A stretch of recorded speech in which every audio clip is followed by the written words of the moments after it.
মাঝে মাঝে তোমার কথা ভাবি। আকাশে জমেছে মেঘ, বাতাসে বৃষ্টির গান, রাত্রির বড় দীর্ঘ, কিছুতেই ঘুম আর আসছে না। একবার এপাশ একবার ওপাশ, আর বিশ্ব চরাচর জুড়ে নিথির স্তব্ধতা।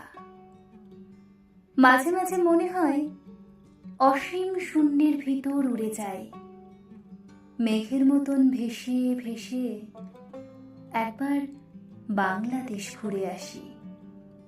মনে হয় মনুমেন্টের চূড়ায় উঠে চিৎকার করে আকাশ ফাটিয়ে বলি, দেখো সীমান্তের ওই পাশে আমার ঘর, এইখানে আমি একা, ভিনদেশী। নমস্কার।